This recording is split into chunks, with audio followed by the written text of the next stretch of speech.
Assalamu alaykum.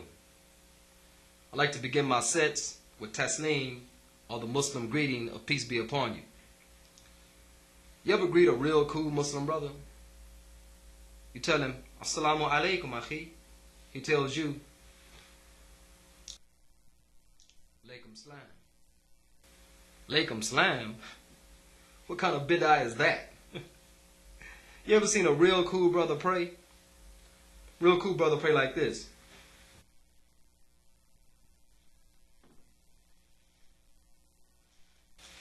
SubhanAllah, brother just too cool. I saw this brother so cool.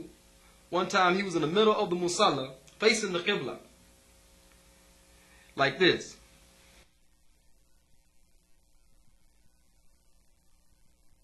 And then I walked in, brother was like this.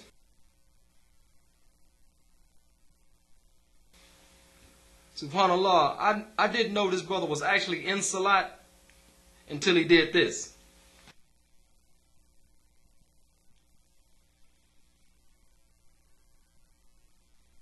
SubhanAllah, brother just too cool, too cool.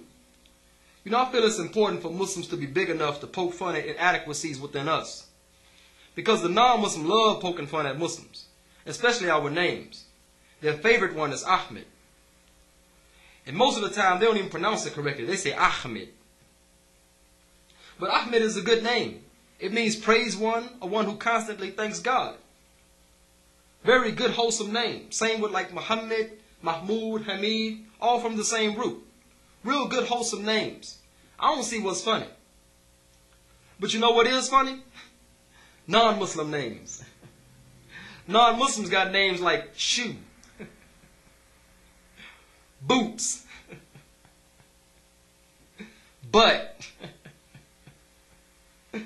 bush. You know what got names that are really true? True to themselves, true to their character? Hispanic and Latinos.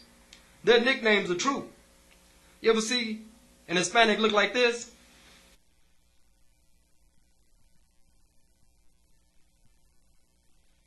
That's S.A. Sleepy. You know, if there's ever a murder in the neighborhood, who's going to be suspect number one? S.A. Killer. You know what's so funny? I know a non-Muslim named Carpenter. He can't make a cross out of 2 ice cream sticks. So the name should actually fit the character. Like with myself, I chose the name Sadiq because it meant friend. It comes from the same root as Sadiq, which means honest and truthful. Now, I'm not saying I'm not honest and truthful. I'm just saying that's too much pressure. I can see myself on the witness stand right now. And the prosecutor approaches. He like this. Would you please relate to the jury where you were 2001, September 10th? And remember, you are Sadiq. Man, that's too much pressure, man. Too much pressure. I just feel like the name should fit the person. And we all should be honest, right? Everybody should be honest, especially Muslims. And Muslims love to write books about deception. The devil's deception of that group. Devil's deception of this sect. Somebody needs to write a book about pork's deception of the non-Muslim. I mean, non-Muslims buy pork bacon this big, fry it up, and eat it this small. But the Muslim is not allowed to deceive or to be deceived. So we eat turkey bacon. You buy turkey bacon this big, fry it up, and you're going to eat it this big. One sheikh said, to eat turkey bacon is imitation of the non-Muslim, which is forbidden in Islam. I would like to discuss this matter with the sheikh over breakfast. Now, you know, he probably was trying to warn us about assimilation. Speaking of assimilation, I heard there were a group of Muslims in California that were advocating that we change Jummah to Sunday because Sunday was the most common day of worship in America. Now, I'm Ajami, I'm not Arab, but I do know enough Arabic to know that Jummah actually means Friday. Somebody needs to notify these brothers. I don't know how they're going to swing that. This one brother refused to make adhan for the beginning of Jummah until the masjid paid him money that they owed him. And as soon as they paid him, he was like, Allahu Akbar, Allahu Akbar. You can just call him Brother Jukebox. One brother was making adhan in a Dallas masjid, and we were standing in front of the entrance to the musalla talking, me and some more musafirin, or travelers. And the brother started, he said, Allahu Akbar, Allahu Akbar, Allahu Akbar, Allahu Akbar, Ashhadu an la. Then the brother turns around and says, be quiet. I'm like, subhanallah, what kind of bid'ah is that? I mean, that can't be healthy.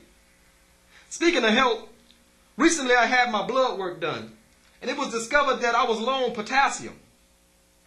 So the doctor prescribed for me 18 inches of bananas per day. Apparently he doesn't know what 18 inches of bananas would do to my family. Nevertheless, this was a health concern. And I've seen people shop for fruits and vegetables, and they have this squeezing technique that they employ. But you can't do that with bananas, because I learned from cartoons a long time ago that if you squeeze a banana, it becomes a deadly projectile. Nevertheless, because it was a health concern, I'm in the supermarket with a measuring tape. And I'm not even sure what is the proper way to measure a banana. I mean, do I measure from tip to stem? I'm not going to eat the banana peel, so must I peel the banana before I measure it? I mean, bananas, they come bent. Must I straighten the banana in order to get a proper measurement? Now I'm concerned about banana overdose. I don't know what could happen if I eat 19 or more inches of bananas in a single day. Can I just buy just one 18-inch plantain? I mean, it looks like a banana. Then I started to get hit with all kind of moral issues. I mean, bananas come in bunches. Is it moral for me to separate the banana family? And if I buy only large bananas, who's going to protect the smaller bananas? I mean, would it be racist if I purchase only yellow bananas and avoid the green bananas? Eventually, all bananas become black. And why is it that the black banana gets thrown away? I mean, Martha Stewart can't come up with no black banana recipes? I mean, and didn't she do time for trading banana stock? Man, I started to get stressed out. So then I had to go back to the doctor to find out what kind of fruits I need for stress. SubhanAllah, that's my time. Y'all have been kind. Assalamu alaykum.